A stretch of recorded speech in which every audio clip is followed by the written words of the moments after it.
তাই রাশেদ কতগুলো প্রশ্ন তুলেছেন, যদিও আপনি একবার উত্তর দিয়েছেন, তারপরেও রাশেদের মানে সন্তুষ্ট করার জন্য আরেকটু লজিক্যালি বলা যায় কিনা বলেন। কারণ কারণ এই জায়গাটা 144 ধারা আপনারা ভাঙার বিষয়টি, স্লোগানের বিষয়টি আরেকটু ক্লিয়ার করেন। শুধু রাশেদ না, আমার মনে হয় যে আরো সংখ্যায় বেশি মানুষ, সবারই আমার কোশ্চেনগুলো অ্যাড্রেস করা উচিত।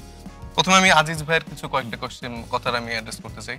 উনি অত্যন্ত শ্রদ্ধাভাজন সিনিয়র একজন সাংবাদিক, কিন্তু যে ভাষায় আমাদেরকে কথা বলছেন এটা খুবই দুঃখজনক। স্যার, আপনি বলছেন যে মব জাস্টিস করা হচ্ছে, তাহলে ভাইও এটা বলছে যে তাহলে আপনারা এখন তো 8 মাসেই আপনাদের কথাবার্তা শুনে মনে হচ্ছে যে আওয়ামী লীগ একটা নিষ্পাপ শিশু, আওয়ামী লীগের কোনো দোষ ভুল কিছু নাই, এবং আমরা মোটামুটি একটা ভুল করে ফেলছি।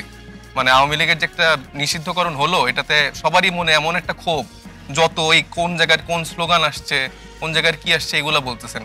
আপা, আপনি আমাকে ভিডিও ডকুমেন্ট কি দেখাতে পারবেন যে আমাদের মূল মঞ্চ থেকে এরকম স্লোগান আসছে? নাম সহ আপনি দেখেন, আপনি দেখেন। আমি আপনাকে ওপেন চ্যালেঞ্জ দিয়ে বলছি, এরকম কোন স্লোগান আমাদের থেকে যায়নি। আপনাদের দলে লীগ ধর জেলে ভর বলা হয়েছে, স্পষ্টভাবে আমি বলছি লীগ ধর জেলে ভর। এইভাবে ফ্রেমিং করাটা খুবই দুঃখজনক। নো ফ্রেমিং না, আপনাকে এটা তাহলে ফ্যাক্ট চেকিং আছে।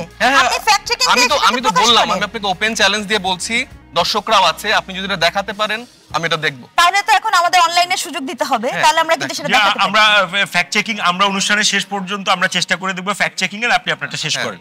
আপনি আপনার ভ্যালিডেশন দিয়েছেন, এই ফ্রেমটা আপনি বলছেন যে অসত্য, আপনি অসত্য বলেছেন। জি, এখন আমি তো বললাম যে এখানে যখন আমার সময় আছে 30 মিনিটের মধ্যে যদি বের করতে পারেন, এখানে যখন বিভিন্ন জায়গা থেকে মানুষ আসছে, সেখানে একজন একটা স্লোগান দিতেই পারে।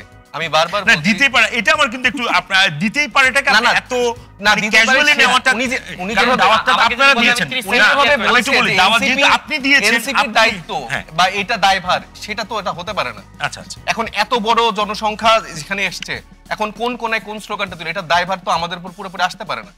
আমরা যখনই দেখেছি এরকম কোন স্লোগান এসছে বা কোন সঙ্গীত বেজেছে, আমরা কিন্তু দ্রুত ব্যবস্থা নেওয়ার চেষ্টা করেছি। সেখানে আমাদের যারা প্রতিনিধিরা ছিল সেই জায়গায় আমরা গিয়েছি। করতে চান প্রশ্ন করলে, আচ্ছা আমি উত্তর দিই। আমি মিস করে গেলে করেন প্রশ্ন। জি, আমার প্রশ্নটা হলো আমার মাধ্যমে করেন। জি, আপনার মাধ্যমে বলেন। আমার প্রশ্নটা হলো, তারা বলছে যে তাদেরকে জাতীয় সঙ্গীত গাইতে বাধা দেওয়া হয়েছে। আমার কারা বাধা দিয়েছে? তারা কারা কারা একটু বলেন। দ্বিতীয়ত হলো, আপা যেটা বললো না যে মঞ্চ থেকে বলা হয়েছে লীগ ধর, কিন্তু দর্শক যারা ছিল তারা কিন্তু অনেকে বলেছে জবাই কর। এটা আসলে এই ধরনের ঘটনা ঘটে, আমি নিজেও দেখেছি। একটু বলেন তারা এনসিপির সাথে কানেক্টেড কিনা? না, এখানে আসলে এটা প্রোগ্রামটা কিন্তু এনসিপির না। আবারও আমি বলছি, এটা প্রোগ্রাম এনসিপির ছিল না। যখন হামিদ পালিয়েছেন, তার পরবর্তীতে কিন্তু হাসনাত এটা ঘোষণা দেয় যে সে যমুনা ঘেরাও করবে, এবং সেইভাবে তার ডাকে কিন্তু আপামর জনতা ইন্ডিভিজুয়াল কি পারে, সে ইন্ডিভিজুয়াল পারে কিনা? হ্যাঁ, সে ইন্ডিভিজুয়াল সে একা, তাহলে সে নিজে একা দায়িত্ব নিয়ে দিলে একা যেত। শুনেন, এই যে এরকম ইন্ডিভিজুয়াল বা এরকম সিদ্ধান্তগুলো না নিলে 5 আগস্ট হতো না। তাহলে ধরেন 17 বছরের মতো আপনাদের মতো ফেইলিয়ার একটা দল হিসেবে আমরা রয়ে যেতাম। কারা আমরা কিসের ফেইলিয়ার? 17 বছর ধরে যে কাজটা করতে পারেননি, আপনারা 17 বছর ধরে যে কাজটা করতে পারেননি, আমরা কি করেছি? এই আক্কেল দাঁত না গজানো ছেলেরাই, মধ্যে আপনারা বাংলাদেশটাকে উল্টে ফেললেন। আক্কেল দাঁত না গজানো ছেলেপেলেরাই এসে এই আন্দোলনটা সফল করেছে। আমরা আপনারা করলে তাহলে 7 জানুয়ারি আপনাদের ইউএস এর জন্য বসে যদি না থাকতো, আপনারা দাঁড়ানোর জায়গা পেতেন না। ইউএস এর জন্য বসে থাকতো তো না, যে ইউএস এ কখন স্যাংশন দিবে, ইউএস এ কখন কি করবে, তাহলে তো আপনারা নিজেরাই আন্দোলনটা সফল করতে পারেন। কোথায় কি হয়েছে আপনারা আপনি বলেন, বিএনপির সাধারণ এসে টোটালি বিএনপি যেভাবে রাস্তায় ছিল জনগণ কখনো ফিল করেনি।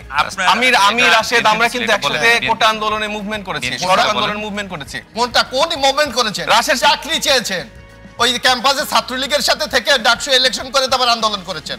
এই আমরা এখন আপনি যদি মুভমেন্ট এই মুভমেন্টগুলোকে এইভাবে ছোট করে ফেলেন, তাহলে তো আসলে দুঃখজনক। আপনারা যেভাবে বলেন, আপনারা যদি কাউকে সম্মান না করে আপনাদের কি করবে? কোন সাকসেসফুল একটা ইভেন্ট করতে পেরেছেন আমাকে বলেন। এই পর্যন্ত এমনি এসেছে 17 বছরে কি কোনটা করেছেন বলেন আমাকে। আপনারা কি একেবারে এসে নতুন মাঠ পেয়ে আমরা 17 বছর ধরে স্টেপ বাই স্টেপ এক একটা করে আন্দোলন সফল করেছি। নিজেদেরকে ঢাকা বিশ্ববিদ্যালয়ের মতো জায়গায় বসে, ঢাকা বিশ্ববিদ্যালয়ের জায়গায় বসে আমরা প্রত্যেকটা ইস্যু অ্যাড্রেস করে আন্দোলন করেছি। কোন জায়গায়? আপনাদের তো সেই সাহস বা সৎ সাহস ছিল না।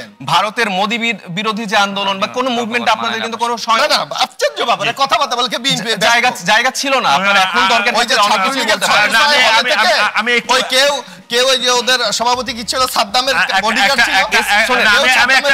আপনাদের নেতারা এখন বলে না যে আমরা শাহবাগে কেন যাব? আপনাদের নেতারা না এখন বলে ফ্যাক্ট চেক হয়েছে, একটু আপনাদের ফ্যাক্ট চেক হয়েছে। সাইফ আপনি যেটা বলেছেন পাবলিকলি বলেছেন, আপা যেটি বলেছে আমাদের টিম ফ্যাক্ট চেকিং করেছে, আমাদের কাছে অডিও আছে, সেই অডিওটা পাওয়া গেছে, আপনি চাইলে শুনে নিতে পারেন। সুতরাং ভিডিও আছে এবং আপা যেটি বলেছে দ্যাট ইজ ভ্যালিড। এখন আপনি বলেন। থ্যাংক ইউ, বিকজ আমি চেক করেছি আপনি ভিডিওটা মঞ্চ থেকে যে জবাই করাটা জি মঞ্চ থেকে আবার আমাদের কাছে ভিডিও আছে, ভিডিও আমাদের এডিটিং আমি এটা একদম কনফিডেন্ট মঞ্চ থেকে জবাই করে এরকম কথা না, মঞ্চ থেকে বলা হলো না, মঞ্চের সামনে থেকে লোকেশন ইজ নট ইম্পর্টেন্ট। জনগণের ভিতরে যদি কেউ এটা বলে ফেলে সেটাতে সেটা আমাদের, কিন্তু আমি আপার তথ্যটাকে না না না এটা একটা ভুল ফ্যাক্ট চেক কথার কথা বলুন।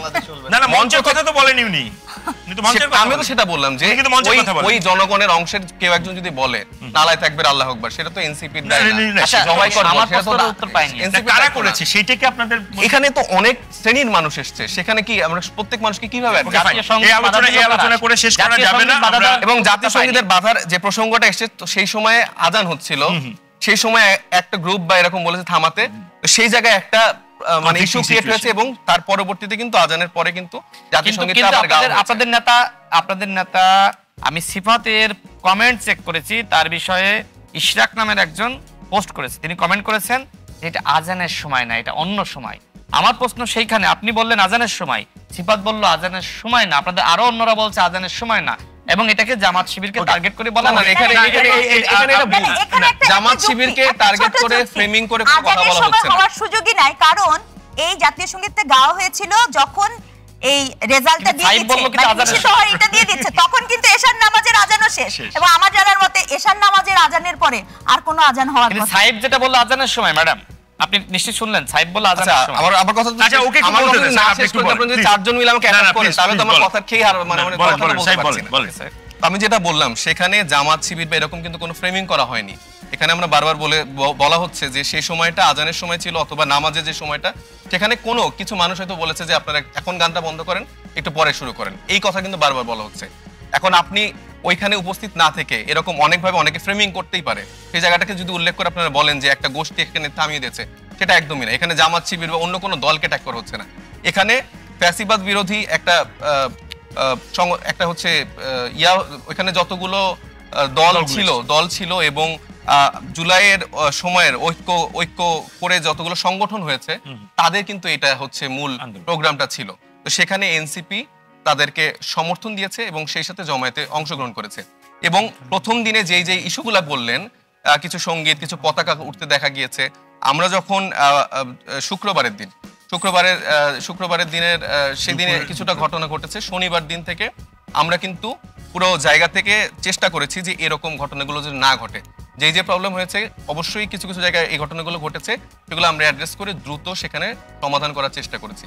তবে এখানে এটা যদি মব জাস্টিস বা এইগুলোর সাথে তুলনা করে, এই ফ্রেমিংটা আমরা একবারে নিতে পারছি না। তাহলে জুলাই গণঅভ্যুত্থানকে ওরা এখন তো 8 মাস হয়ে গেছে, কয়দিন পর যে এটাকেও তারা আসলে এই মব জাস্টিস বানিয়ে ফেলবে। ধন্যবাদ অসংখ্য সাইফ, আপনি অনেক প্রতিকূলতার মধ্যে আপনি আপনার আরেকটা ব্যাপার, উনি হচ্ছে ইমরান সরকারের সাথে হাসনাত আব্দুল্লাহর তুলনা করেছেন, এটাও খুবই দুঃখজনক। আপনারা যদি এই মানুষগুলোকে এখনই ডিজন করা শুরু করেন তাহলে বাকি সময় পড়েই আছে। আপনারা যারা বলছেন মুক্তিযুদ্ধ আপনারা করেছেন, যারা এই চেতনা ধারণ করেন, আমরাও কিন্তু ৭১-কে ধারণ করেই ২৪-কে ঘটিয়েছি।